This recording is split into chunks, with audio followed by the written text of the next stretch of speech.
whiskey. A cheeky wee whiskey. I've got a cheeky wee whiskey. You got a cheeky wee whiskey? I do. Cheers, sir. Ah, cheers, mate. Of course. Oh, shit. Oh, Jesus Christ. Yeah. And you made fun of me earlier for doing that. Rude. Ah, so good. Oh, my God. Oh. Cooper. Ian. Are we back? We're fucking back. Oh, my God. Christ. Oh, it took a second for that to set in. Like, we're just here setting up the studio. Shit's looking fly. And then, oh, yeah, we're fucking back. And we're fucking back for you. For you. For you. We the went listener. through a lot this last, 10 months. Bro, it's been crazy. We moved. I like how we said at the last episode, we were like, yeah, just give it a month. We'll be back. In February. Here we are in The very last day of August recording this. At least recording. We don't know when it's going to be posted yet. Yeah. But it's been a minute. It has. We've missed you. What have we done with that time, Cooper? We moved. I got a girlfriend. Yeah. I went to Ireland for 2 weeks. Worked way too much. Yeah.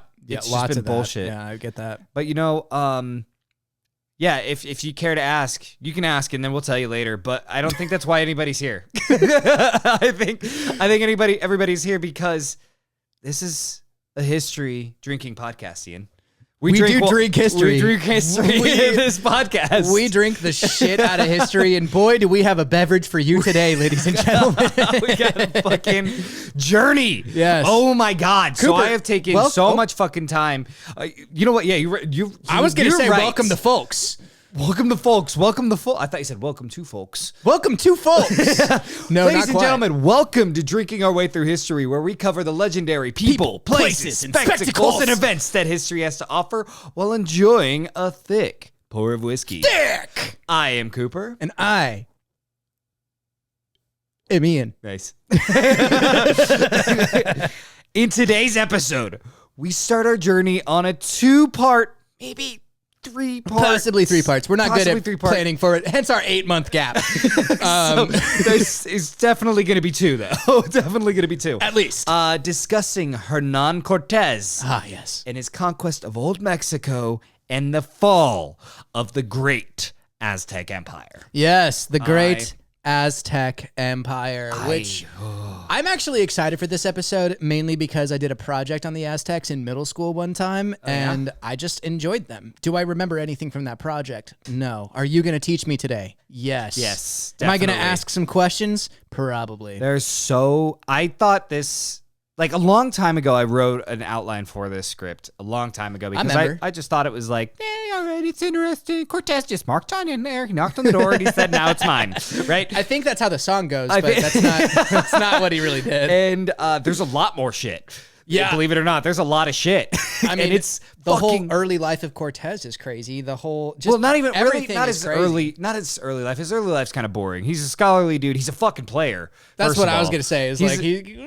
Dude was a little sneaky little man sneaking. He got kicked out of several, like the husband would come home and he'd climb out the window kind of shenanigans. Oh my God, I love it. That was Hernán. That was Hernán for sure. Well, back then everything was parkourable. You know, It was. 2-story buildings. You know, nothing huge. 2-story, yeah. You know, It was like super. you could parkour that shit. Nowadays you got skyscrapers and high rises. We couldn't really get away with it. That is true. And so part of the reason why this episode has taken, or why it took us so long to get back, because I was really big on like, I have to fucking do this right. I have to read a book. I have to be like the other big, podcasts that are doing this right and have 8 to 10 hours a day to actually dedicate to this. I don't have 10 to 8 hours a day. Not 10 to 8. Not no. 10 to 8. At least not.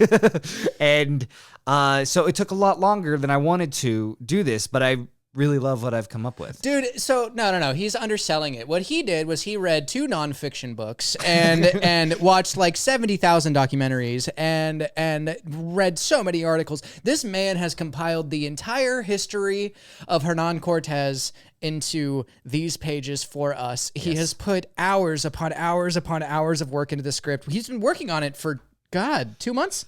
I would say 3 months. 3 months. I tried to start when we said that we were going to actually come back, but I remember. Yeah, there was a whole moment of like we moved. Yeah, and Literally then I right then and there. chose Conquest, and I can't remember who it's by, but it is like a 1,000-page novel, and I'm like, I'm gonna just get it done. I'm gonna do it right. I'm gonna read the most descriptive information about the fucking Aztecs, and I'm like, I'm the reader in the I'm banging family. my head against the wall. Cooper, we were reading this story called The Red Rising, and Cooper started me on it when he was on book like 4, and I finished the entire series, which is like 6 books. He's coming out with another one. 8. Shout It's out. 8 books now. 8 books now. You're right. I read all of those. Yeah. By the time he finished that book, he was on when I started. So Cooper's not the reader. So him dedicating himself to a 1,000-page nonfiction historical synopsis of Hernán Cortés is huge. Yeah, and so I chose not to read that book after about 50 pages in. And instead, I decided to find the book Conquistador Hernán Cortés, King Montezuma and the Last Stand of the Aztecs, written by Buddy Levy. Good book. It's much shorter, and it's way more fun to read. And it's so much, it's very accurate. It's got some conflicting parts to it from other sources that I picked up, and I did reference back to Conquest. Yeah, whenever you needed more detail. More and things details, like absolutely. Because there's some shit that happens in here where I'm like, I don't know, Buddy Levy's kind of leaning on this a little bit for narrative, and so I kind of questioned it, but we'll talk about it. But so...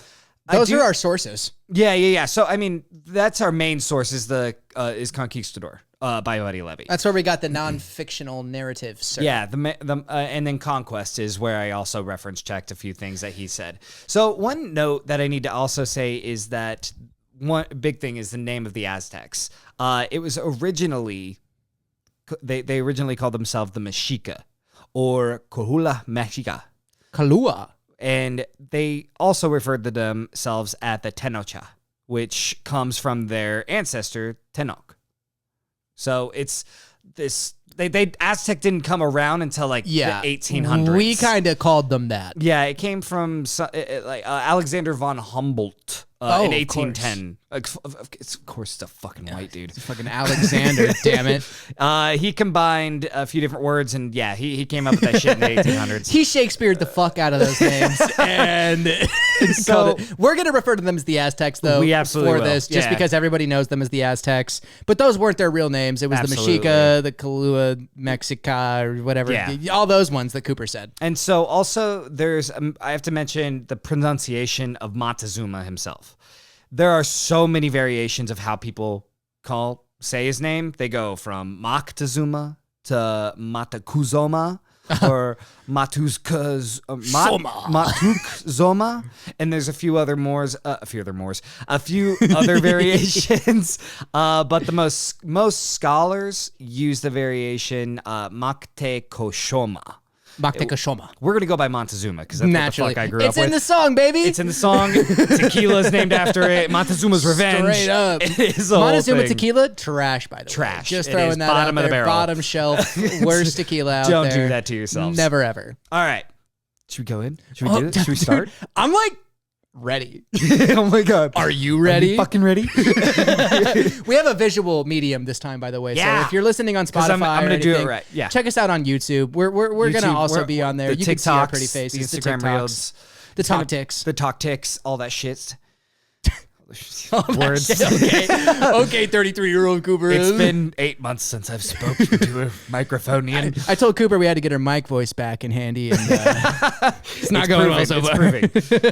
So in 1519, Hernán Cortés, a determined conquistador, set sail from Cuba to Mexico with ambitions of seeking glory under the Spanish banner.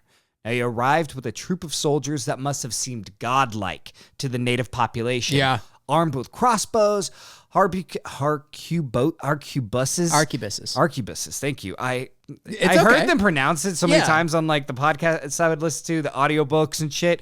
And it's like an abacus, but arquebus is it's like reading the word colonel. You know, colonel. A colonel Sanders here. They also came with cannons.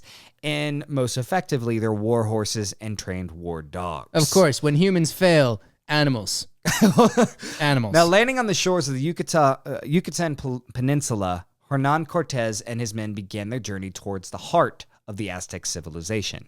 Upon reaching Tenochtitlan, Tenochtitlan is how we're going to pronounce it. I was going to say, I've heard Tenochtitlan, but I think it's Tenochtitlan. Tenochtitlan. We'll go actually. Lon at the end. Lon. Yeah. Tenochtitlan. Titlan. Watch me be wrong about that.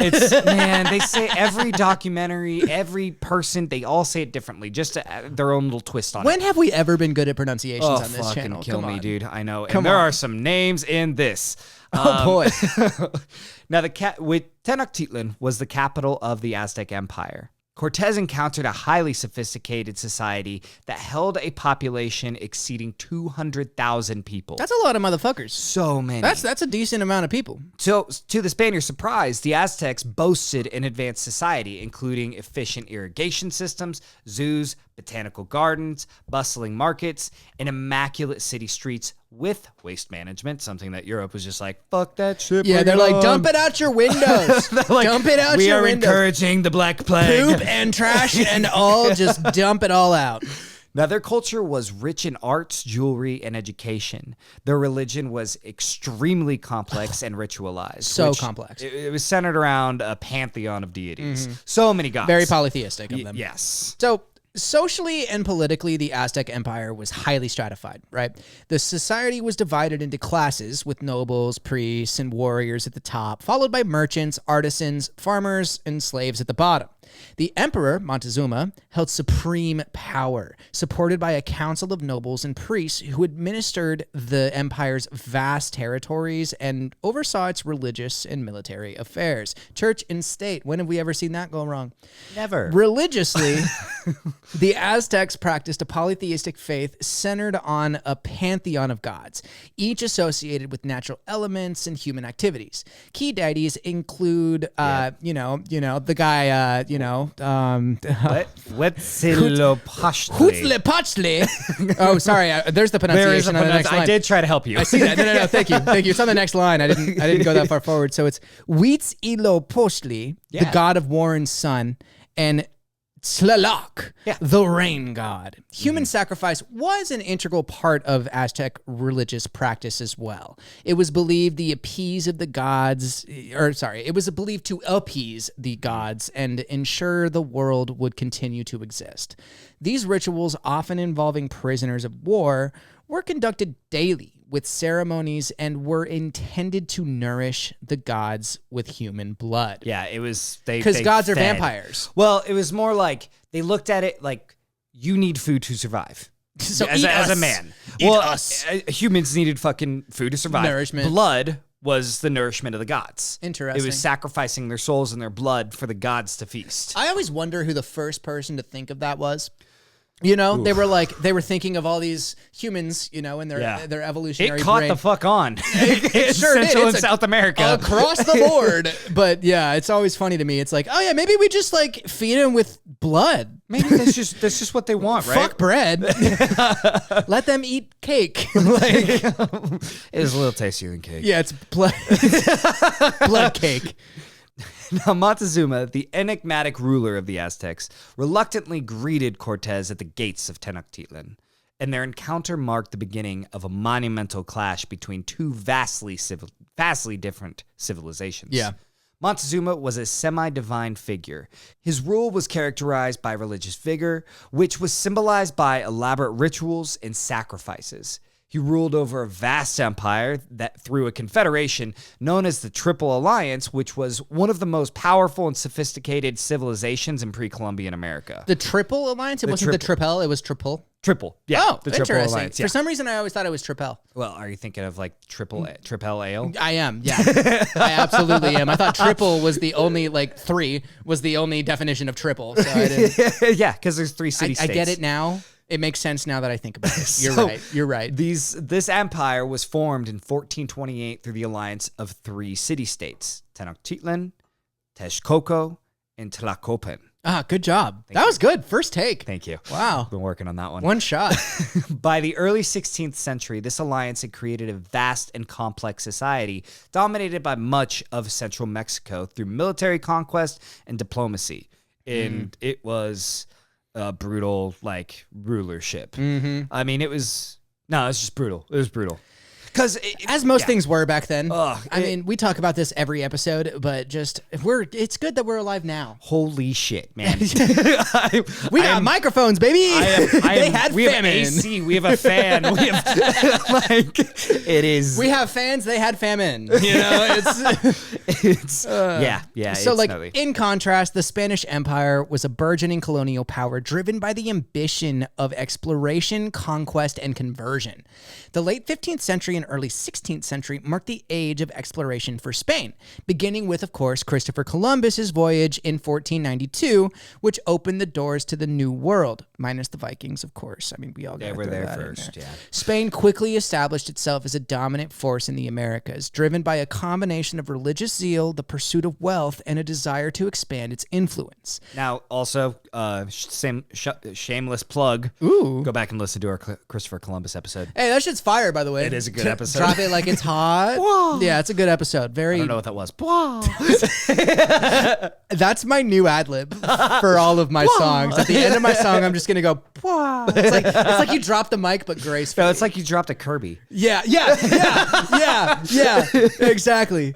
So the Spanish Empire was highly structured and militarized, with a strong emphasis on naval power and disciplined infantry. These guys, it is so important to emphasize how fucking disciplined these guys were. Were they the Spartans of Spain? They were so fucking strict. I mean, think of it. Minus the they gay were having sex. what Well, they maybe plus the gay sex.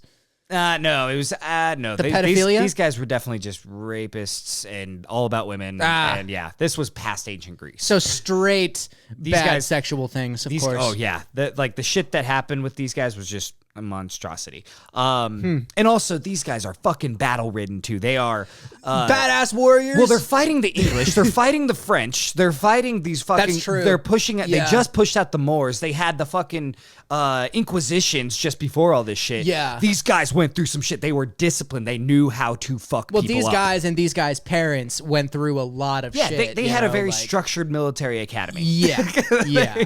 They knew what the fuck they were doing. Exactly. So the conquistadors, a mix of nobles and commoners, were driven by the promise of course, land, titles, and wealth. That's what everybody wants in the world. They were equipped with advanced weaponry, including like steel swords, crossbows, and firearms, miniguns. No, I'm just kidding. No miniguns. Which far outmatched the technology of indigenous populations that they encountered, right? Because these guys are coming up to them with bronze or Not worse even bronze. comes worse, It's obsidian wood and steel. stone. It's obsidian Yeah. glass into. I mean, there's benefits of it, obsidian glass, and so they would have these wooden pikes. Ooh. They would put the obsidian glass wedged. I was going gonna to say it's like wood with a hard tip. yeah. So the essentially. benefit of the obsidian glass is as it's getting used, it's sharpening itself. Yeah. So they never have to worry about sharpening it. They just replace the obsidian glass when it gets too low. It's but a it's shame always that gonna those be the steel swords sharpest. just fucking fucked you up, though. Well, they didn't have steel armor. They would use cotton armor instead because it could deflect enough and grab. Yeah, the and you would just obsidian get a little glass. nick instead of a Yeah. slap. Yeah. Well, additionally, on top of all that, the Spanish brought horses, which were not native to the Americas, by the way, little known fact. We brought that shit over here and proved to be a significant, tactical advantage. You got horses were the reason Well, we won. it's this the shit. invention Or of we, cavalry, the fucking eventually. Hernán. I'm You know not. what I mean? I'm not on a team Hernán. By the way, when I said we, it's the reason that motherfucker did dominate so fucking well. I'm not on either team. I mean, let's be honest. Montezuma was sacrificing Brutal as humans. fuck. I get it was their religion and, respect, but like he was sacrificing a person a day. You know what I mean? It's brutal how much. And they then Hernán sacrificed. Cortés was a leader of a bunch of rapists who came over and pillaged. Yeah. So neither side was good. Yeah. Yay, humans. Now, religiously, the Spanish were fervent Catholics, motivated by a mission to spread Christianity and convert indigenous peoples.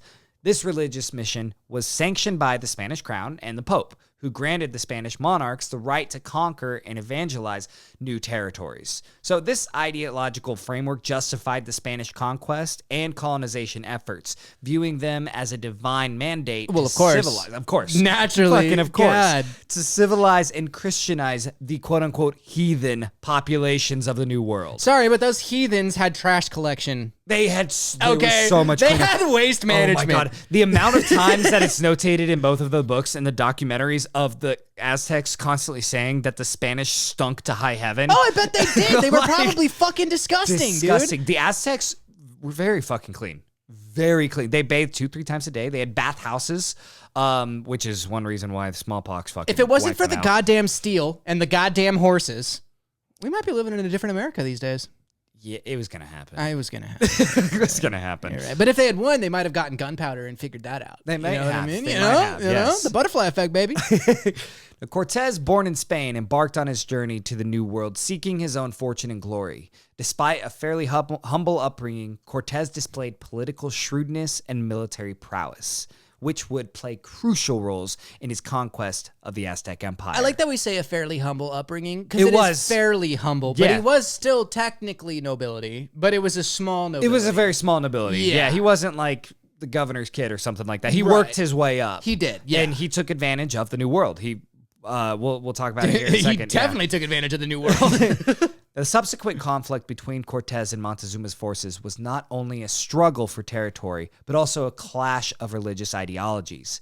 The Spaniards, driven by Catholic zeal, sought to impose their monotheistic faith on the polytheistic Aztecs. Faith, not fate. Meanwhile, the Aztecs fiercely attempted to defend their religious beliefs and way of life until the very end.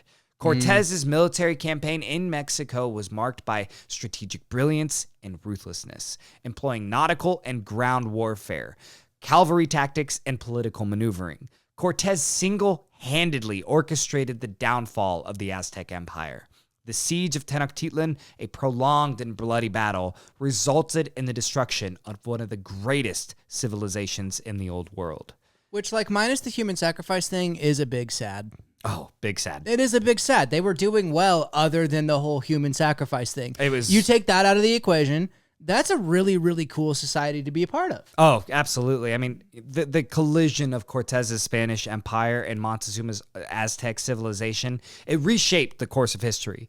It marked the true beginning of European colonization in the Americas and the end of the indigenous empires. The conquest of the Aztec Empire by Cortés remains one of the most remarkable and controversial chapters in human history. It is not merely a military confrontation, but a collision of vastly different cultures and ideologies, each with its own vision of the world and its place within it. Maybe if they'd have focused a little bit less on waste management, they probably they might have come out on top. I mean, I'm just saying. They simply didn't. I mean, they were brutal. Don't get me wrong. Oh, These yeah. motherfuckers were brutal Well, dude, in war. the tribal fucking the manly men fucking coming out of the woodwork, 6'5", not really, but you know. Well, the problem is that they had rules. They had established rules of warfare. Honor, They would yada, stop yada, yada. fighting at when the sun went down because of their gods. and they Which couldn't the Europeans did not give a fuck. They didn't about give that. a fuck. No. And it gave them there was many times where the Aztecs could have just completely wiped out the Spanish,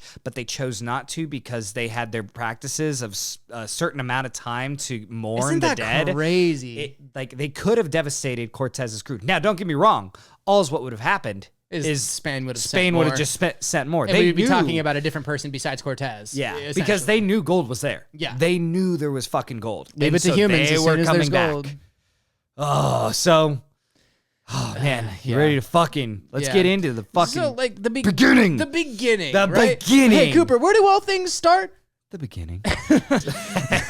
Hernán Cortés was born around 1485 in Medellin, Spain. Medellin. Oh, you're right. 2 L's equals a ella. Ella. Hernán Cortés was born around 1485 in Medellin, Spain, to a family of minor nobility. Cortés was sent to study at the University of Salamanca, where when he was around like 14 years old, where he studied law for a short period. During his schooling, stories of successful expeditions to the New World, such as Christopher Columbus and Vasco Núñez de Balboa, De Balboa. Núñez de Balboa, captivated his mind, and he left school at the age of 19 in 1504 to sail to the New World, which back then, let's go ahead and give it credit, big decision. Also, super exciting. Super cool. Like Big super exciting. decision. Well, I mean, you had a chance to become someone. You had a chance Where to become in- someone. You're leaving civilized society. What you think is what civilized you think society. is civilized society. And I mean, it's really giving it's the real, because everything in Europe's already fucking taken. You know? Yeah. It's already taken. People have already tried to go to Africa. Humans love conquest. Exactly. And by the way, Vasco Núñez de Balboa, he crossed the Isthmus of Panama and was the first European to see the Pacific Ocean. So he was like, that was a big story as well. They're like, there's more water. That's kind of funny. Because what's hilarious about that is when you think about what Panama is, it's a very small, very, very small land bridge, basically. Yeah. And he crosses it, and it's like, 2 weeks, 3 weeks, and he sees another ocean. He's like, fuck. Everybody was like, oh my God, there's more water on the other side. And he's just probably looking at it like, this is fucking it. I guess we go north. North and south, baby. So at 19 years old, Cortés sailed to the New World and landed in Hispaniola, which is modern day Dominican Republic in Haiti, where he worked for the governor, Nicolas de Ovando, who oversaw the colonization of Cuba and quickly gained a reputation as a resourceful, ambitious young man. His skills and ambition eventually led him to join an expedition to Cuba in 1511, led by the fat Diego Velázquez de Azuela. Yeah, that was his actual fucking nickname, was the fat guy. Dude, imagine your place in the history books as the fat guy. Just the fat dude. Like, that sucks, bro. There's one other fat guy in history that I can recall, and he's in Russian history, and they knew that he was known and famous as for being the fattest man in the world. Oh, man. And he would get together with the smallest man in the world, and the skinniest man in the world, and the tallest man in the world. It's like the tallest guy in the world right now. I can't remember his name. Gets together with the shortest guy in the world. And he comes up to his ankle. And he's literally like up to his middle shin. Oh my God. When fat was power. God, yeah, those are dude. the days. Absolutely. So in Cuba, Cortés was appointed as a clerk to the treasurer, which sounds boring, but it did allow him to gain significant political and leadership experience and further build his reputation and connections. Yeah, that motherfucker knew how to network. Networking, baby. Yeah. Networking, baby. That's the name of the game. Name of the game. So Cortés and Velázquez would actually soon be unable to avoid each other as Velázquez became governor in 1509, succeeding Nicolas de Ovando. And the reason, there's definitely some notoriously tumultuous relationship. Yeah. Oh, they fucking hated each other at times, but they couldn't get rid of each other. Like, it's like me and you. Yeah, fuck you. Fuck you. Love you, though. Fuck you. Love you. Love you, though. We're brothers. It's like a TikTok trend. We're brothers. Okay, sorry. Let's not do that. Go ahead. Let's not venture down that road. I'm all down to do the TikToks, but I'm not about to do that. Okay. So they just had they worked together for years and years and years, and their relationship had soured over personal and political disputes. Velázquez had attempted to assert control over Cortés time and time again. Of course. He tried to imprison him. He threatened to have him hanged, and so on. Oh, you mean this man is also an alpha? Well, there was not on my watch. There was a big thing where like they wanted Cortés to marry this specific woman, and then Cortés was like, no, it boils down to love. I want to fuck all of the women. I want to have all of the women. I don't know why you want me to have this one. I want all of them, all of the women. And that pissed Velázquez off, and he tried to have him hang because of that. You deserve to die because you won't marry the. And I think somehow the lady was related to Velázquez. Because you won't fuck my sister. Exactly. So all of this like frustration. Basically fueled Cortés's determination to lead his expedition into Mexico to seek his own fortune and glory. He's like, fuck you! He's tired of having a boss. He's like every self-named entrepreneur in America. So at the time, like when Cortés was making his way to Mexico, he was actually appointed by Velázquez to lead an expedition to explore and secure other islands for the Spanish crown. The primary goal was to find new territories, establish trade, collect native workers for the mines in Hispaniola, aka find some fucking slaves for me. Fucking slaves. And potentially discover riches, particularly gold. Velázquez was worried that Cortés would not follow his orders and might seek to claim the Newfoundland territories for himself rather than for Velasquez and be seen as more important to the Spanish crown. There was some God definitely forbid. It was a big dick swinging contest. Well, think of how easy it could be because there's no phones. Everything is sent back and forth between carrier ships. pigeon and ships. Exactly. So there are like Velasquez is putting spies in Cortez's camp, and Cortez has also got trusted men within Velasquez's camp. It's like the Cold War, but Spain edition. Yes. That's a really good way to put it. Now, fearing that Cortez would not act in his interest, Velasquez decided to revoke Cortez's commission at the last minute, and he ordered the expedition to be canceled in order to prevent Cortez from leaving on the journey. You mean where you're doing what I sent you out to do? Absolutely not. You were supposed to fail. You were supposed to fail. I'm scared you're going to take shit and I won't be able to claim it. Die. But Cortez, being as sneaky as he is, heard of Velasquez's intentions and hurried his men, managing to set sail with all of the necessary resources in order to make it difficult for Velasquez to recall him back to Hispaniola, which he collected things like manpower, political paperwork, all the boring shit. Of there course. was like 5 pages of this, and I'm like, oh my God. Yeah, And- it's basically networking. Yeah. And paperwork. Paperwork. There's so much paperwork. Sorry, yeah, not networking. Spanish, yeah, I'm like, I don't, That's not. There's no people involved in paperwork. That's a one-man job. And overall, Velasquez was 100% correct to worry about Cortez. Cortez spotted another island and was he spotted Cozumel and was like, yep, let's fucking do that. Meanwhile, his fears were actually valid. They were stupid entire fears, time. but like he was right. He was completely right. Exactly what he was scared of did happen. So That's why this whole entire podcast is on Cortez and not Homeboy. Well, come on. Velasquez couldn't have made it up a fucking hill. The fat. We're not fat shaming. We're just fat shaming Velasquez. He was just a drunk, fat Spaniard. He's like the He was a king colonizer. from Game Come of fuck Thrones. him. Like- what was Baratheon from Game of Thrones? The king. I like Baratheon. I did too, but Yeah. he was a fat fuck who couldn't boar hunt to save his life. And we remember when he asked for the breast stretcher, the breastplate stretcher. He's like, I guess Classic. I've gotten fat. And that's real shit too. That really happened back then. Game of Thrones is historically accurate, actually. 1,000%. Is it my turn? Yeah. Sick. So, arriving in Cozumel, an island off of Mexico, after some of his other men from other ships, Cortez found the local inhabitants had fled at the sight of the Spaniard ships, of course, hiding in the hills and jungles. They're like, fuck, more of them. Yeah, I would hide too. I mean, Jesus Christ. Cortez learned that one of his captains, Pedro de Alvarado, of course, had raided the first village he encountered when he arrived, seizing gold ornaments, turkeys, and taking 3 natives prisoner. Cortez was actually kind of pissed off about this and reprimanded Alvarado, saying, "This was no way to pacify a country." Man, you sounded like you were straight from like... Was that good? I mean, was that bad? It was. It felt definitely like not it was Spain. borderline. It was like... You're from Guadalajara. Oh, dude, you know what? That's actually kind of close. I'll take it. I will take it. Like you watched Narcos before you came in here. Yeah, you're right. Watch Narcos, Queen of the South. So this was no way to pacify a country. That was better. And then returned. Well, sorry, if I did it in Spanish, it'd be like pacify.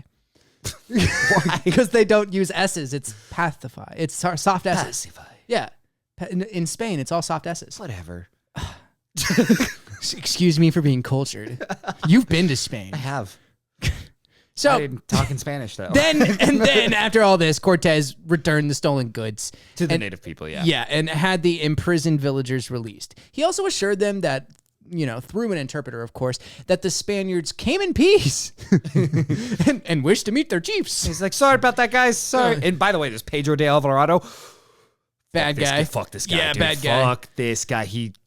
There's so many things this man does. Oh, I love it. Good for him. I mean, well, bad for him. Well, bad for the other people. Good for him. It's bad all around. It's Bad News Bears. Like Bad News Bears, the whole story. Yeah, I love my savages, though.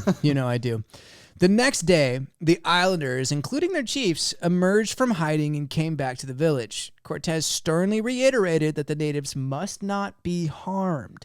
The villagers were compensated with green glass beads. Thank God. Small beads. That's all they had. Yeah. And they hadn't gotten the gold yet.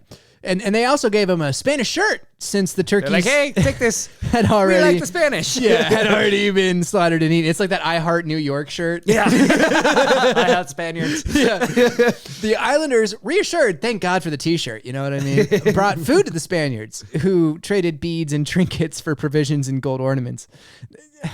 Dude, it was just trade. I always feel so bad when we talk about these stories of the people in America that bro, like we're just here because they were just like, oh, you're cool, we're chill. Like if you're chill, we're chill. Yeah. You know what I mean? As soon as you're not chill, we're gonna scalp your entire camp. But like until then, we're chill. Yeah. And then the humans gave them blankets. You know what I will say? Read the book Sapiens, and you'll feel a lot less bad. This is just what humans do. Well, it's just all humans have ever done. It's just a wave of Who's smarter conquering. than who? Who is more manipulative than who? It's human history. It's what we've done literally since we fucking evolved out of monkeys. Which is so sad, but also the human condition. Another conquistador, Bernal Diaz. Yeah. I like that. Bernal Diaz, who had been on some other previous expeditions, records a fair amount of Cortez's interactions in words, remarked, men, women, and children went about with us as if they had been friends with us all their lives. That was good. Then noted Cortez saying, here in this island, our captain began to command most energetically.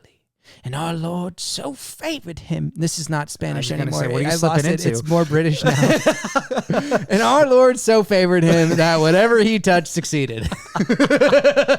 Happy ending for all, huh? A lot of the context and details that were taken from this entire conquest is because of Bernal Diaz. Shout out Bernal, man. And then obviously other historians at the time cross-referenced him with other people through the expedition, the other Spaniards, and then also locals as well. So that's how like collectively this information's gathered. But Bernal Diaz wrote a book writing the entire fucking time. He put in the work. He put in fucking work. Now, meanwhile, Cortez took stock of his force. He had over 500 mercenaries, including pikemen, swordsmen, sharpshooters, crossbowmen, and harquebusiers. Harquebusiers. There we go. Harquebusiers, by the way, they're men on horses with rifles. And we don't know how to pronounce their name. Yep, they're just men on horses with rifles. Men on horses with rifles. It was supported. They also had small 10 cannons and several light transportable brass cannons that were called falconets. Hey, shout out the falconets, baby. He also had 200 islanders from Cuba for hand transport labor and a handful of women to prepare food and men clothing. Well, that's all women are good for. Yeah, just food. Honestly, I'd clothing. rather have them cook at this time than the fucking men. They didn't have dishwasher. I'm just kidding. I am just kidding, guys. That started ironic and then just turned sexist very fast. Cortez ordered the horses lowered from the ship and exercised them on the land. The local inhabitants, having never seen horses before, were both terrified and fascinated by the animals.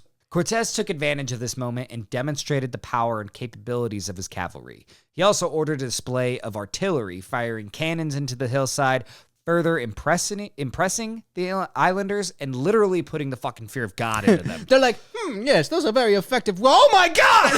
Jesus! Oh, both impressed and scared shitless. I mean, it was like, it's literally the sound of God coming out of a cannon, you know? Think of the thunderstorms that they're used to. Bro, it's so terrible. I think about that more often than I should. More often than I think of the Roman Empire is when, like, just thinking of, like, the cannons being blasted and just these explosions back then, it's like, one, that's probably the first time you've heard them. Yeah. Because it's usually one and done with that kind of shit. You know what I mean? And two, it's like, that's terrifying. Now you're at war and you might die. You actually have a very good chance of dying. I relate it to... Especially if you're a woman or a child. Right. I relate it to the thought of, like, Independence Day movie, where... For our how unfathomable it could be for us. War of the Worlds type shit. Yeah, if something came out of the sky we have never seen before and then blasted a city away. And they've got things coming out of the sea that they've never seen before. Yeah, exactly. And it's just they called their boats. Shit. They called their boats water houses because they didn't know what a boat. That's cute and endearing and sad because they all died after they coined that term. Water houses were significantly. Now we just got houseboats. Significant to we combined the two. Houseboats. Houseboats. We did. We do have those now. And other party boats. We don't. We're not. We're not there. We're not on that level, but people have houseboats. So during their stay, Cortés learned from the islanders about other Spaniards held as slaves on the mainland from previous expeditions. Intrigued, he sent scouts with a letter stating that he had arrived on Cozumel with over 500 soldiers. When trying to convince the natives to take a scouting party, the natives balked at him and tried to refuse, saying that the other natives who held the captives would kill them and eat them as a sacrifice if they were to go. But, of course, Cortés went ahead and threw a few more green class beads at him. He's like, hey, you want these? You want these? Take them. And Mardi Gras, baby! Mardi Gras! Are like, they take them, they're like, okay. They fuck off. Well, twist my arm. So the natives accepted the payment, and off they went with 2 ships and 50 armed men in support, which is not enough. Not enough. So, it ended up turning out fine. Yeah, I'm sure, but it could have been bad. While waiting for the scouting party to return with news, Cortés explored the island, noting the complex civilizations, well-built houses, and books, which were a series of elaborate drawings on sketched bark, which that's not really books, that's just trees.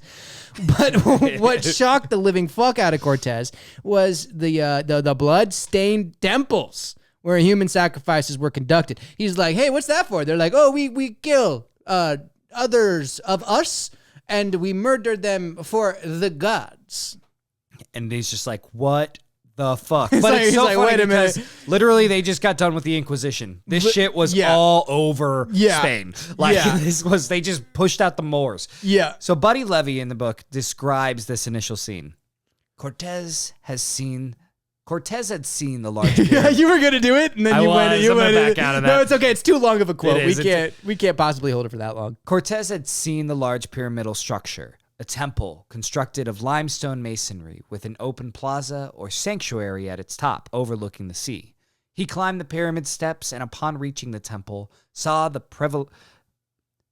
pavilion was splattered with blood of decapitated quail and domesticated dogs, Aww. small fox-like canines that people also were eating. Bones were piled as offerings. Cortés and his men found these idols, like they had these fucking stone idols in there. They found them monstrous, even frightening. One was especially curious. It was hollow, made of baked clay, and set against a limestone wall with a secret entrance at its rear where a priest could enter and respond to worshippers' prayer like an oracle, or like a Catholic priest listening to confession.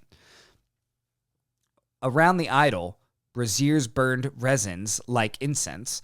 The native chiefs told Cortés that they had to pray for their rain, and frequently their prayers were answered. Sometimes human beings were offered as a sacrifice. Which, to be fair, I get it's seeming monstrous and frightening because these are literal depictions of death, right? Mm-hmm. But to the natives, it was just prayer. It was just, this is food for the gods. This is nourishment for the gods. Yeah. We are taking care of our hosts, kind of shit. And it's just so they didn't see it that way. The religious belief that Catholics had at this time of outrageous beliefs. Well, I mean, Never. Just like the true believers that they were. That was the equivalent of what the Aztecs and these natives were. Yeah, 100%. And they were the same gods. Yeah, and I will say this group of people, they were offering like. What do you mean they were the same gods? They weren't. It was Christian God versus the no.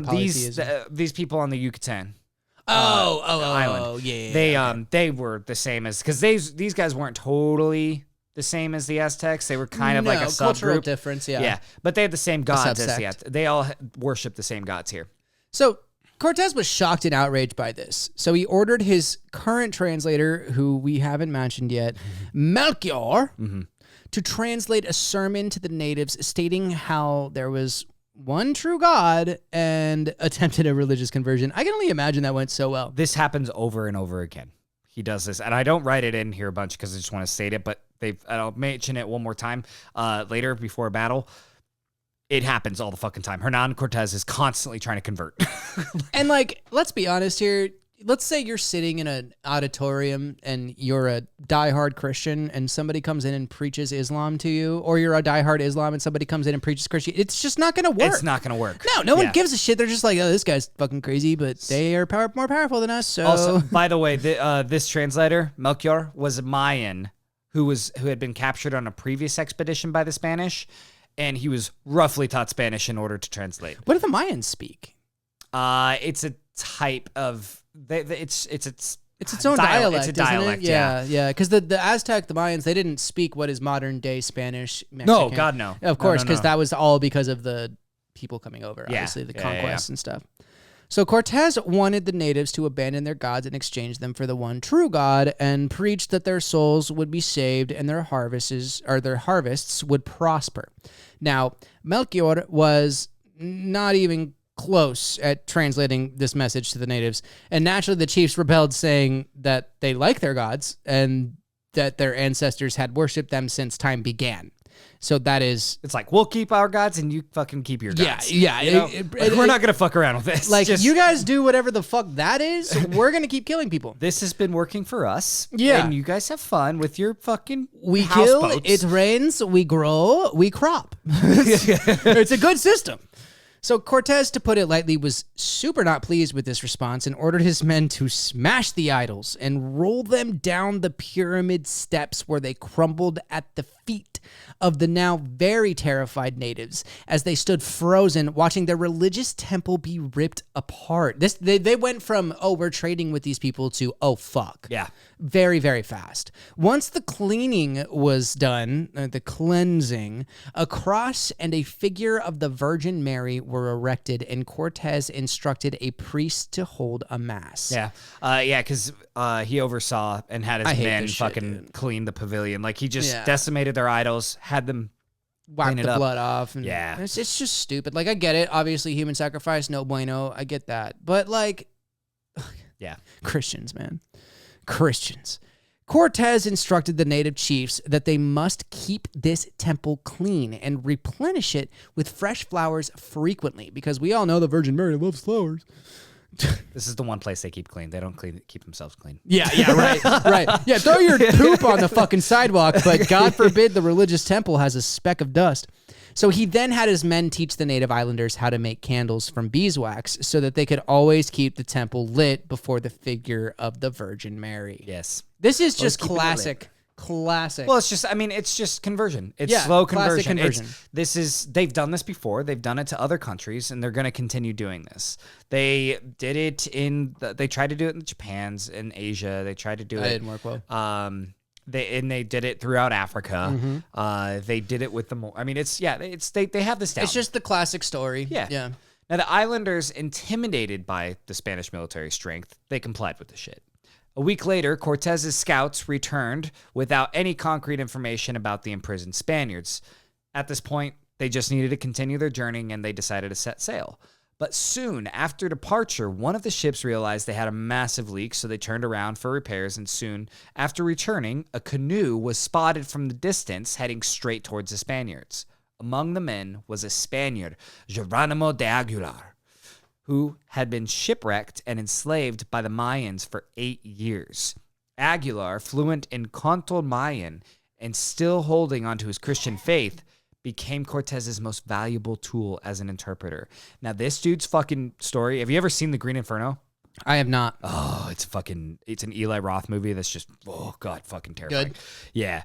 But so his story, in 1511, Aguilar's ship had struck low shoals off the coast of Jamaica, and he and 20 other men escaped on rowboats and washed up on the Yucatan, with half of the men already dead. So Mayans immediately captured them and sacrificed their leader, Conquistador Valvidia, and 4 other men, then eating the Spaniards during a feast, fucking right in front of them. Naturally. Like, Aguilar and the rest of the men, including a man named Gonzalo Guerrera, were crammed into cages and watched the sacrifice and feast in absolute horror. They watched their friends fucking get sacrificed and then chopped up, cooked up, and eaten.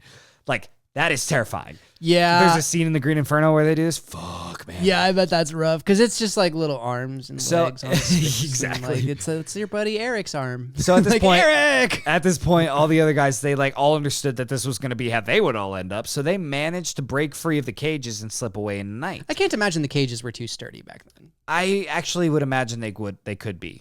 What are they made of? Wood? Just bamboo probably, or something like Break that. the wood. Kick it. Yeah. Kick it really also, hard. probably guarded. I don't know. But anyways, they fucking broke free. I forgot about the fucking guards. Damn So they managed to break free. Aguilar and Guerrero and a few other men found another village where they were immediately captured, but they were only enslaved rather than tortured and killed. Wait a minute. Did you say bamboo? Yeah, and I think that's an Asian wood. Yeah. Yeah. Okay. All right. Sorry. I couldn't let it go. I couldn't let it go. I'm sorry. It took me a second to think about it, but so after 8 years of being a slave, Aguilar actually earned his freedom from Mayan captors. So when Aguilar received Cortez's letter, he went to Guerrero, who is now also free. He was married with children. He was a warrior and a military leader. And he told him the news, but Guerrero was like, "No, I'm good. I'm completely native. I have no desire to go back to fucking Spain. They fucking left me." Fair. And so with Aguilar's help, Cortez learned about the mainlanders' customs, beliefs, and he prepared to press on. The fleet, now repaired and resupplied, set sail once more for the mainland, leaving Cozumel behind. Now, this is like, it's really important that he has this translator because he can now understand the culture. He can understand like the temperament of the people, how to react to certain situations if they're gift giving or if they're coming with threats, because he knows, how they can react. So it's really important. This is a huge step in his conquest. Yeah. To have this man. Mm-hmm. On March 22nd, the fleet anchored near the mouth of the Tabasco River. It's you wouldn't believe it, but it's full of Tabasco sauce. You know what? That would be fucking funny. That's where they got the name. I don't know where else you would think they got the name, but that is actually there's just a bottling facility at the base of it. You have no idea how long I've been holding on to that joke. I was kind of thinking because there's so many towns that they do run through that are fucking spice names. Cholula, Tabasco. There's like two other off-brand ones. It's like oh, so I guess that makes sense. So Cortez ended up taking 200 of his men in small boats and started to travel up the river, and soon enough came into contact with the Tabascan native warriors. They were just chugging bottles of fucking Tabasco. The elite warriors are opening their eyes like,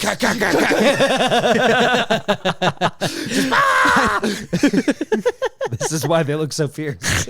And this is why we take a long time to get through our scripts. Oh, fuck. So Cortez had his men go to shore a safe distance away because God forbid you hit that splatter. And on the other side of the river, and he had them prepare for a possible attack because that's what you do. Just, gotta be prepared. Gotta be prepared. After they got settled in, Cortez and Aguilar went to go meet the Tabascan warriors and explained that they were in peace. They were coming in peace, yeah, and only wanted to trade, right? So he lied to their fucking faces. Absolutely, 100%. The natives were not having it and told Cortez that if he and his men came any closer, they would all be attacked and killed by the 25,000 men that they had at their disposal.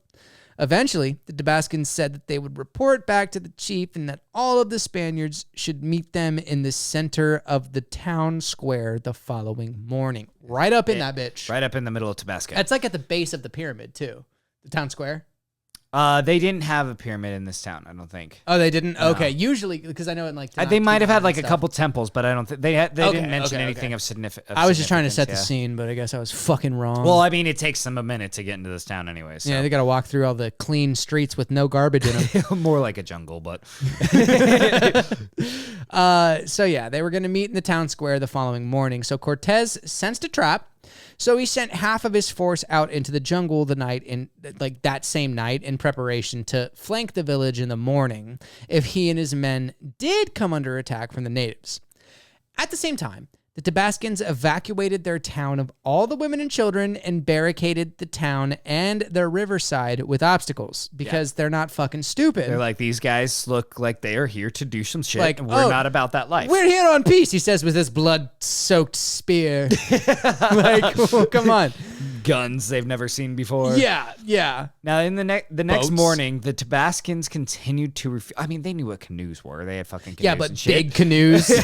Really big canoes. In the morning, the Tabascans continued to refuse to make any trade with the Spaniards. So Cortez and his now 100 men still got in their boats and continued upriver towards the town fucking where ballsy. they were met with Tabascan warriors along the riverside wearing war paint, yelling war chants, banging their war drums, and throwing Tabascan bottles. I was going to say, all they had to do was fucking shoot them up with arrows, and this whole thing would have been over for the time being. Well, they try. They try. It just doesn't penetrate the steel It's armor. the steel armor. So one thing to keep in mind is Cortez at this point is still having his men wear full fucking armor. It is Yeah, hotter that's than true. fucking balls out there. These That's guys are true. sweating, dying. No wonder they smelled like shit, dude. Oh, absolutely, Oh, man. dude. They're probably pooping in their armor, just like, oh, that one Cortez skirted doesn't out. allow them to like take off their armor for a hot minute. Literally a Very hot minute, yeah. It is. So, using Aguilar, Cortez pleaded to the Tabascan chiefs that Spain now required them to accept Christ and agree to Christian education and Just so on and so accept forth. our God. Just take our God. Just take our God and you'll be fine. The Tabascans replied with a volley of arrows, spears, and stones. As they They're should like, have. Fuck you. Good for them. Thus, the first battle of Cortez's conquest had begun. Yeah. From the boat with 100 men versus 25,000. Not really. Yeah. But an exaggerated It's 25,000. a lot of fucking people. Now the Tabascans quickly rushed into the river after their rain of arrows and spears, but the Spaniards were able to actually fight them back and force their way onto land. This is almost like a Thermopylae battle. Yeah, dude. Like almost a battle of the 300 type shit. It's a bad, like, honestly, You got to just give the- respect to the Spaniards, like not just That's why- Cortez, but the actual soldiers themselves. Absolutely. For being able to repel this attack, stay disciplined under arrow fire, Yeah. taking that shit off the chest. Oh, yeah. You know what I mean? And Like just that's pushing crazy. forward. Nowadays, we're worried about how viral our TikToks go. You know? Once on land, the Spanish were surrounded, but were extremely disciplined in their fighting formations and took on wave after wave after wave of Tabascan onslaught. The Spaniards pushed through the barricades that the Tabascans had constructed the night before, and hearing the battle from the distance, Cortez's men that he sent out the night before to flank, charged in and flanked the Tabascans, who were now being attacked on two fronts. Yeah, two fronts. While also taking extreme damage from the foreign explosions of cannons and falconets that they were just not familiar. So, I mean, think of this. First of all, they're fighting in a battle formation because usually their battles would just be head-to-head. They weren't still flanking or anything like that. It was just head-to-head. We're going to try and capture as many of you as show possible. you head-to-head. Rather than, fuck you. They would try to capture men rather than kill them because they wanted them for sacrifice. So that was one of the natives' big downfall on the conquest here, was they would never try to kill Cortez. They just try to capture that motherfucker. And then also, Sorry. being flanked at different areas was like completely foreign to them. Then they fucking had cannons and fucking rifles, Cannons and rifles and fucking... little falconets being fired, and these And then booms you're are hitting them coming with out your of nowhere. steel obsidian, or with your obsidian Steel's- spear, and it's just shattering on just their fucking spear. armor. Oh my God. I mean, it's just like they're going crazy. So the Tabascans finally retreated, and Cortez took his sword and slashed a massive ceiba tree in the center of the town, which claiming that he had now taken possession of this land in his majesty's name. I wonder if he did it in like a cross. I think he did, yeah. Like that would be So- the coolest thing. And to keep in mind, the ceiba tree was sacred to the natives, as they believed it to be the pillar holding up the heavens. And So he this just was like- slashed that bitch. He was like, "Fuck you," and then yeah, Jeez, the caucasity. Well, not even. Well, I guess Spaniards aren't white guys. That's cock. they got a tan. That's true. We'll call him tan. Yeah. Yeah, we'll call them tan. Now, this was Cortez's first public declaration that distanced himself from Diego Velázquez and aligned directly with the king, which some of Velázquez's loyalists were not all too thrilled about. Yeah, they were like, "What the fuck?" Oh, and side note, Melchior, the fucking translator, yeah, he fled. He dipped out in the middle of the battle. Should've, yeah. He stripped himself naked and just ran into the jungle. Would've He was too. just like, "I'm fucking out of here." Like, this is not my fight. Yeah, he's like, "I can barely fucking understand what you guys are saying. You guys are trying to make me fucking." He's like, "I'm no use to you anymore. Aguilar's here. Bye." Babe. Now, despite their success, Cortez knew that they needed provisions. He dispatched two captains, Pedro de Alvarado and Francisco de Lugo, each leading about 100 men to scout the nearby countryside. Lugo's group discovered well-tended maize fields, which is corn, but was soon ambushed by a large force of Tabasco bottles, Tabascan warriors. That If joke's there's an never animation leaving. of this, it's Dude, just the I know, Tabascans it's are just just a bunch actual of Tabasco bottles fighting. That's so fucked up. Little Cholulas come in every now and then. Cholulas get theirs. Yeah, It's I not know pretty they for do. them. I know they do. We'll get to that. So Lugo sent a runner to Cortez for reinforcements, right? He's like, we need fucking help. This shit's spicy. Alvarado, hearing the battle, rushed to aid Lugo, and together they repelled the attackers and regrouped at the camp. Now, during the skirmish, Lugo's men captured 3 Tabascan prisoners. Through interrogation, Cortez learned that they were really good on eggs. No, I'm just kidding. Okay, I'm done. I'm done with the Tabasco jokes. I'm done with it. That's pretty funny though. It took me a second, but that was pretty fucking hilarious. It just flowed. So fucking Tabascans are more than a spicy end to their people. God damn it. they were ambushed by a large. Oh wait, hold on. Where are we? During the skirmish, is that where we are? Yeah, Okay. yeah. Through interrogation. What did he learn, Ian? What did he learn?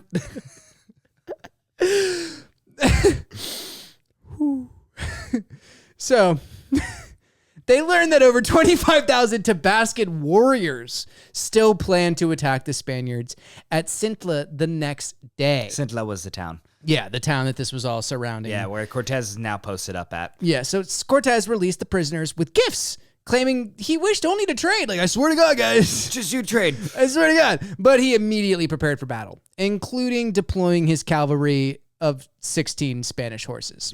This is where shit gets decisive. Yeah, for him. yeah. At daybreak, Cortez attended mass. He always fucking attends mass. They always attend mass. They always erect a little cross, and then they're like, "We're gonna do mass," and then they go fight and fucking murder everything. Of course, it's amazing. it's so amazing. Turning the willful ignorance. Yes, is yes. Well, because they're astounding. not. Well, like think about it. They're not going to attack them during a religious practice because they have honor. They have. Like, oh no, they rules. absolutely would if they could, but they're not. I thought that they were like kind of like. Well, they had their times. I guess. They didn't give a fuck about Cortez's god. That's true. They had their times. They wouldn't attack at night. Yada, but yada, I mean, yada. at the same time, these natives are sheepish, and they're like kind of trying to build up courage every single time because they're fighting demons. They're fighting what they think are gods. Yeah, because they're not dying by their typical attacks. They are fucking slaughtering them at will. They have horses. They have all these horses, fucking animals that you've never seen before. Imagine you're a human who has never seen a horse on the field of battle, and you see a fucking man riding a horse. That's what's about to happen. Yeah. And so, like, they, and also these fucking cannons, they're creating the sound of fucking God's thunder. With literal projectiles that are blowing. I mean, they've never seen this shit. Disintegrating humans. Yeah, they've never seen this shit before. So at daybreak, they attended mass, and then he led his forces of 500 men out of the village and onto the plain of Cintilla. From the woods beyond, 10,000 Tabascan warriors poured into the open maize fields, supported by an equal number in reserve.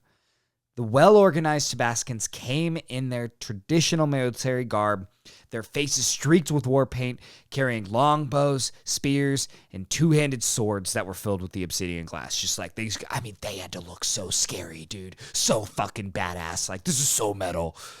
The Spanish infantry took the initial onslaught, injuring many soldiers in that close combat, but separated by swamps and ditches, Cortez and his cavalry were slow to arrive because they were trying to flank in also with the cavalry. But they got to come over all they these got to come all these through these shits. terrain They is can't not make sure built the for horses horses. fucking Yeah. Meanwhile, the infantry fought with discipline, repelling wave after wave of warriors with their superior the swordsmanship phalanx. and firearms. Yeah, it's like the phalanx from the Spartans, man. Yeah, just fucking one after the next. When Cortez and his cavalry finally charged onto the field, their horses trampled and skewered the confused Tabascans. The combination of cavalry and gunfire drove the Tabascans into a panicked retreat, Within hours, the battle was over, with more than 800 Tabascan warriors lying dead on the field. Cortez's first major military engagement in mainland Mexico had ended in a decisive victory. Oof. Oh, Just decimated. murdering. Just decimated. Thank God for horses, huh? Right. Thank Christ. The following morning, 30 Tabascan emissaries entered the camp bearing offerings and seeking peace. They requested permissions to bury their dead and avoid further conflict. Cortés agreed on the condition that the main chief came to negotiate. He arrived with more gifts, including gold and slave women, further securing a tenuous peace. One of the slave women went by the name of Malinche. Malinche! Man, she spoke here. multiple languages and would become an invaluable interpreter and the ultimate tool for Cortés to conquer old Mexico. Poor girl. I'm sure she lived a great We'll talk life. about Yeah, her you're life probably here in a minute. right. You're probably right. On Palm Sunday, 1519, Cortés erected a cross in the Tabascan town, symbolizing the imposition of Christianity. With provisions, gold, and new allies, Cortés set sail for the northwest, where they would discover the fabled land of Mexico. Mexico! Now, they set a course to the northwest along the coast, heading towards what is now the port city of Veracruz. Cortés anchored off the port named San Juan de Ulua, also known as the Isle of Sacrifices. Ooh. There's a reason for it. They I went would there imagine before, a human bunch of sacrifices. Yeah. Cortés surveyed the land from a safe distance offshore, scanning the shoreline for a suitable landing site and any activity. Now, he didn't have to wait long, because within an hour, he spotted 2 large boats paddling directly towards them. The boats contained well-decorated priests and chieftains who motioned to come aboard. Intrigued, Cortés was like, yeah, come on.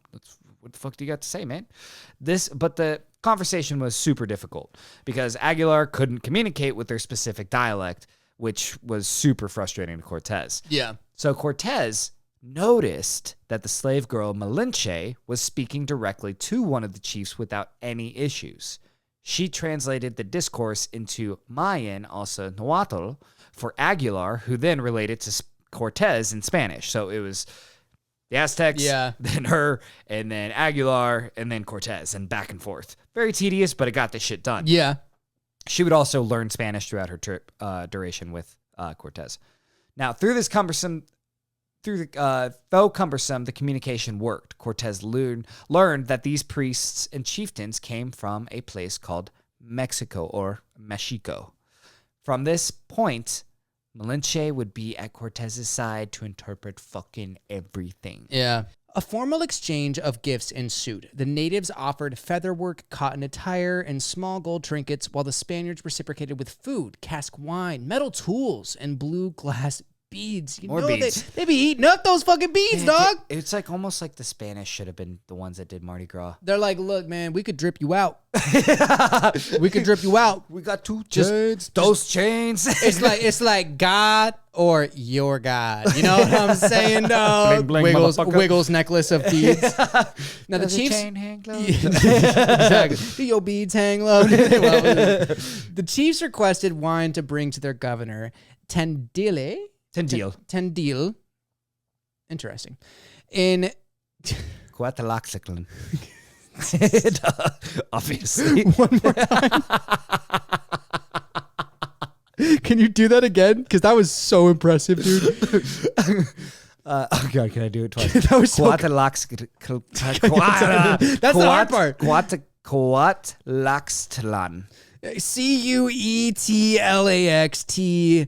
Cuetlaxtla with a thing and Wow. about So 20 funny. miles away. So Cortés consented and expressed his peaceful intentions, hoping to meet their leader personally. Because, of course, Cortés and peaceful go hand in hand. Well, at this time, he was trying to make allies across the board. Naturally. Cortés orchestrated a landing, sending 200 soldiers, horses, warhounds, artillery, and Cuban porters ashore, which screams peace. They camped on a sloped sand dune. Ew. Yeah. It was like this where they set up shop for this like week or two was fucking horrible. Like it Awful. just sucks so bad. They're Yeah. still in full garb. And they're like setting up temporary shacks with sand in their armor. Yeah. Ugh. The area was insanely humid and swarming with mosquitoes. They camped on a sloped sand dune, setting up temporary shacks. The area was insanely humid and swarming with mosquitoes, something that the Spanish were not ready to deal with. Sweating in their armor, the men rested and kept watch. They were just trying to like, Well, what the fuck can we take? I mean, think of it. They're just baking, and they're like their iron is just like fucking an oven to them. Yeah, and you can swat away mosquitoes on the surface, but once they get under the armor, In the armor, it's done. You're just like banging your head around trying to smash it with the Gronk smash. Now, the next morning, emissaries from Cuatlapito arrived at the camp. Through Aguilar and Malinche, Cortés first heard the name Montezuma, the powerful ruler of the Mexica, or Aztecs. Cortés received Cuatlapito with kindness and assured him of peaceful intentions. More ambassadors of Montezuma arrived with elaborate gifts, including a feather garment decorated with gold rings, a war shield inlaid with mother of pearls, and obsidian mirror, and large quantities of food. Dude, an obsidian mirror would be so fucking tight. I mean, yeah. Like, bro. it's just cool all of looking. these gifts are just like, oh shit, these are fucking Like, gifts. that's dog. tight, you know? Like, they informed Cortés that a significant governor of Montezuma would soon visit. This significant governor was Tendil, also known as Teduel or Tentil. I'm just known as Ian. What the fuck is up with all of these people who have 17 names? Because it evolves through time. And it's like, do we really know what their name was? That's fair, yeah, I guess. So as a high-ranking Aztec official, a high-ranking Aztec official dispatched by Montezuma to meet Cortés and his men as they approached the Aztec Empire. His emissary was to convey Montezuma's message and assess the intentions of these foreign invaders. Tendil arrived with a few thousand people, bringing more gifts and provisions to the Spaniards. Now, upon his arrival, Tendil presented a variety of gifts to Cortés, including gold, silver, precious stones, and finely crafted textiles. These gifts were meant to demonstrate the wealth and sophistication of the Aztec Empire and to dissuade the Spaniards from advancing further. That just was like, oh, so they have all this shit? Let me just go ahead and go snag that. That's what they were thinking. Cortés responded to this, saying that he also has a great and powerful king in the east across the ocean, and that his king knows of Montezuma and will accept nothing less than Cortés to meet with this Montezuma personally, which is completely not true. It's a total lie. Completely, they didn't have fucking phones, okay? Now, as this message was being translated, Cortés noticed that some of Tendil's men were furiously writing, or actually drawing, what was happening, so that they could relate all of this back directly to Montezuma. So Cortés, being the opportunist that he was, decided to showcase his artillery power, his horses, and war dogs. Let me swing my dick around. Exactly. He ordered his cavalry to mount and ride through the rigorous military exercises in full armor, their steel swords flashing in the sun, artillerymen firing their guns and cannons in close range. Tendil and his thousands of attendants watched in amazement and fear. The awesome display of power had Tendil wondering if Cortés and these creatures might actually be gods. Yeah, and he rode that fucking train, dude. He rode that train. Yeah. Tendil then inquired about a particular helmet worn by one of the Spanish soldiers because it greatly resembled the helmets of their gods of war that they would wear. Cortés gave the helmet to Tendil so that he could take it back and show Montezuma, but under one condition, that it comes back filled with gold. And it was here that Cortés... A fucking helmet head full of gold, It's a power ass. It's a total power ass. It was here that Cortés said the famous words, "I and my companions suffer from a disease of the heart, which can only be cured with gold." Yeah, it's called human fucking greed. About 10 days later, Tendil returned with bearers carrying gifts from Montezuma. Gold plates, silver discs, ornaments, sandals made of gold, a strong bow, and dozens of arrows made of pure gold, and intricately woven garments. Like, that's sick, dude. And then they presented the helmet they had taken.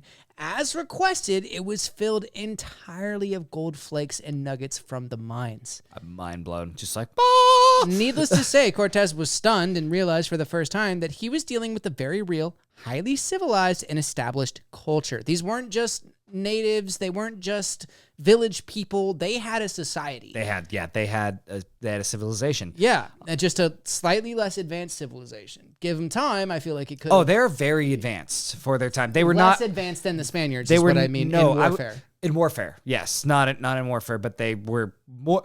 They were more advanced in a lot of sophisticated ways. I would say they were more culturally advanced, minus the human sacrifice aspect. Yeah. But other than that, I mean, they had waste management, bitch. Yeah. Let's go. I mean, if you think about it, the Spanish weren't any better with. They had their gods, and they did the Inquisition. Yeah. In order to, give to their god. But what I'm seeing is like it's so much a whole lot of Montezuma being like, just stay away. Like, just let us be. Like we're down to trade. We're down to like help. We're down to do whatever. And Cortez is like, oh, look at all the shit I can take. Exactly, dude. Like, this is going to look great to the king. Mm-hmm. So Tendil let this pleasure sink in for Cortez and then relayed a message from Montezuma. Montezuma expressed his respect for the Spaniards and their king, acknowledging their impressive journey and the power they must possess to have traveled such a great distance. However, the Spaniards were welcome to remain on the coast, but must not venture inland to Tenochtitlan. They were to take these gifts as gestures of good faith and evidence of his wealth and power and fucking leave. Get the fuck out of here. But they didn't, because humans will be humans. Montezuma had the intention of offering this final large bribe, but he had actually just fueled the Spaniards' greed. The Spaniards' greed for more gold. He should have fucking filled that helmet with coal. Something. Cortez determined, insisted he needed a personal audience with Montezuma, presenting gifts and returns and sending Tendil back with his with his request. Honestly, the gifts that Cortez at this point is giving back to Montezuma are just like... He's like finding a fucking breastplate. What can you give back to this man that you just fucking offered you a pure gold arrow? Like a pure gold arrow and drawstring and bow? Like, are you fucking kidding me? Like, this shit was made for me? This is custom tailored shit. like what do I give him? A helmet full of gold flakes and nuggets? I give you wheat and disease. Yeah. Mm-hmm. So Cortez understood that there was definitely more gold where this was all coming from. He could have just taken this treasure that he had collected and gone home a happy camper. But he knew if he didn't find the source of this gold, someone else would, and that would not do. Yeah. That's it's so tragic. When you really think about it. So while Tendil was heading back to Montezuma to relay Cortez's request, Cortez had to find a new place to camp out because this place was shit. He was where he currently was, San Juan de Huella, something like that. He was up. It was hot. Humid. It was hot, swampy. It full sucked. of mosquitoes. Yeah, fucking shit.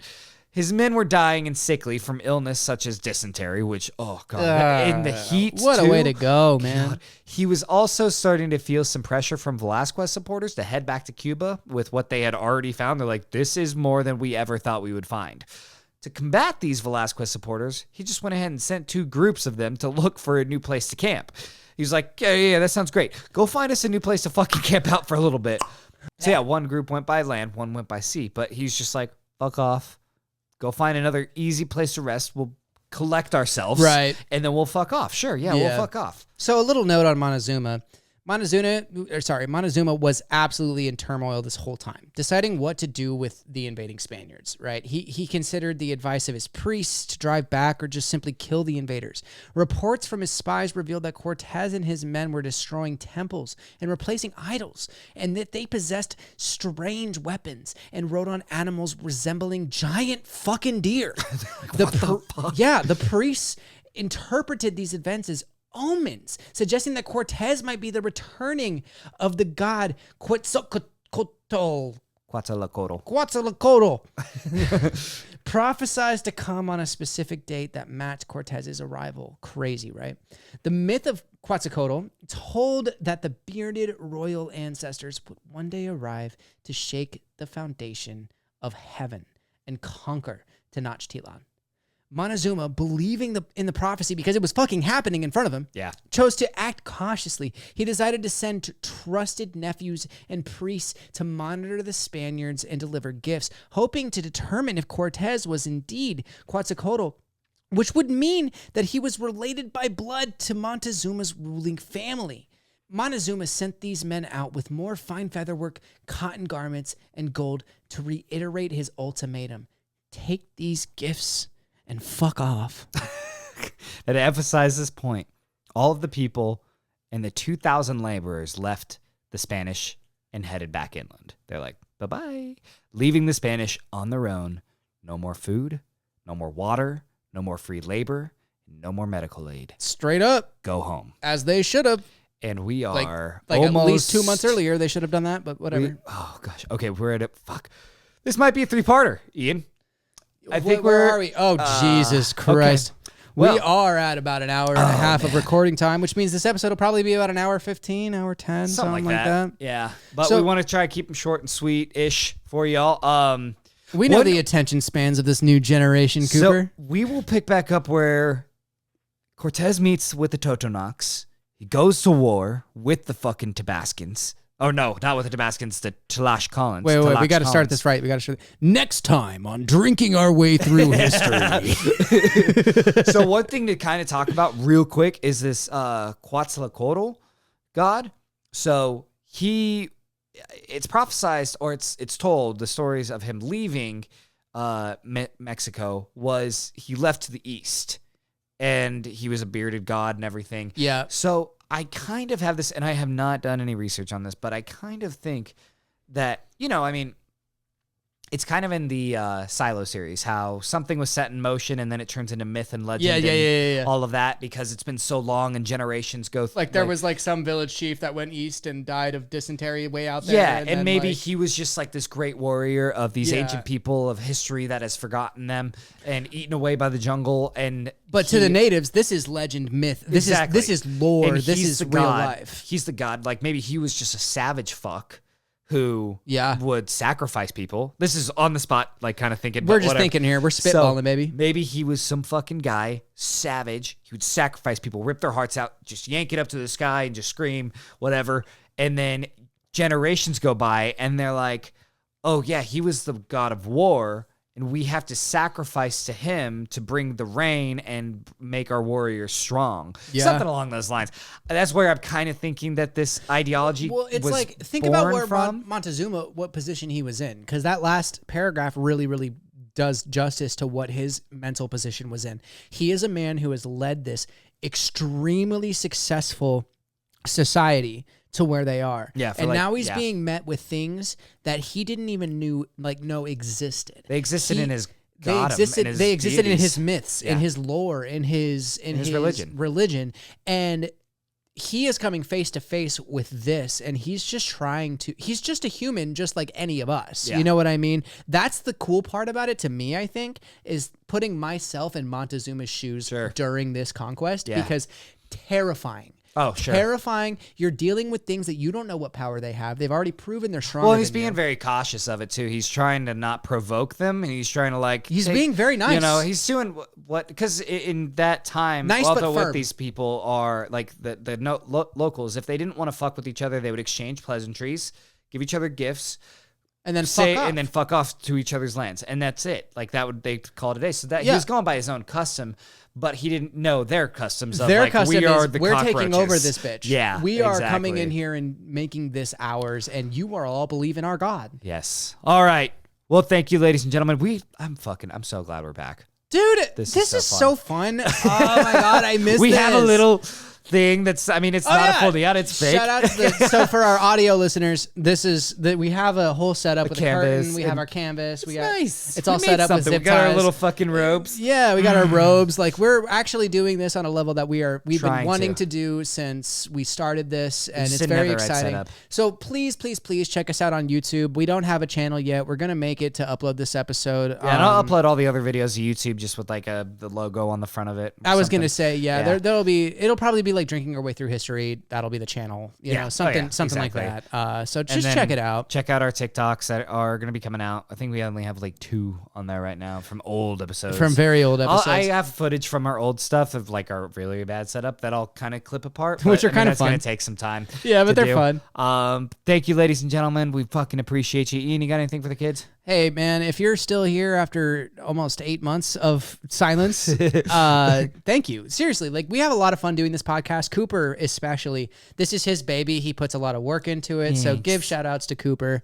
I'm just here to be the entertainer. And no, I'm just kidding. You suck at that. Is that what you're doing? No, but really, you guys are awesome, and thank you so much. All right. Stay beautiful, bitches. We fucking love it. We fucking love it.